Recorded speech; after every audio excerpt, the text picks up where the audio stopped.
Hi, I'm Heidi. And I'm Paul Cassada. We are originally from San Diego, California, where Paul and I met while serving in the Navy. Then after my discharge, we got married. In 1991, Paul went to Iraq to defend our country, but came back a very different man.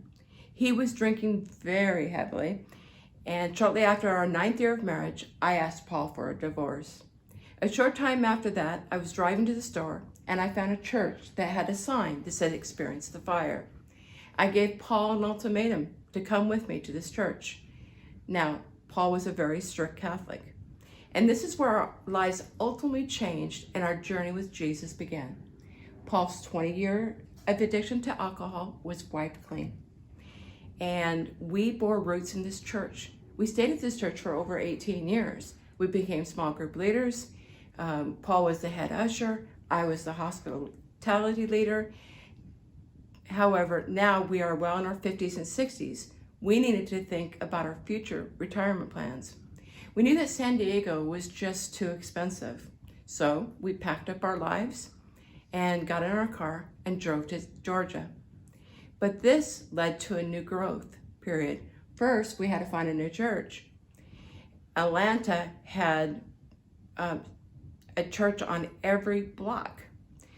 But Northlands was never on that radar. We visited some of the biggest and some of the smallest churches, but it just wasn't the right fit that we needed. Jeremiah 29:11 says, "For I know the plans I have for you, declares the Lord, plans to prosper you and not to harm you, and plans to give you hope and a future." We began wondering if we were on the path that the Lord wanted us on. And then one Sunday we found Northlands by going the wrong way using the Google map. And you know how the Atlanta roads are.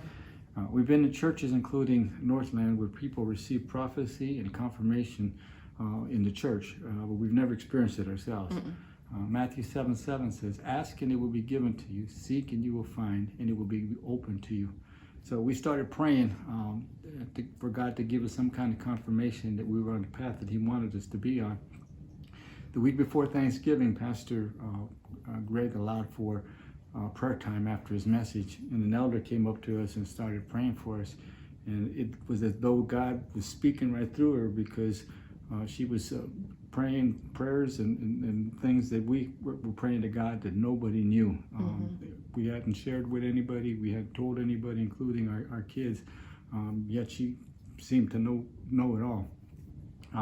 And at this time, we knew for sure, without a shadow of a doubt, that we'd received confirmation that we'd been praying for. Proverbs 19:21 says, "Many are the plans in the mind of man, but it's the purpose of the Lord that will stand." Our journey has had its ups and downs, and its good times, its bad times, but it's been a time of searching and the beginning of growth for us. And then in the short time that we've been at Northlands, we've come to realize that so much of Christian teaching is about developing our gifts, improving our talents, reaching our potential. Yet so much of Jesus' teaching and modeling is about surrendering to the work of the Holy Spirit. It's as though we were led to Northland to really get a chance to understand what it means to surrender, totally surrender to the work of the Holy Spirit. We're really excited to see the many more milestones and breakthroughs that we believe we'll experience at Northland. For the first time, we feel like we really were where we're supposed to be. We feel like we're really home. Really home. Really home, yeah.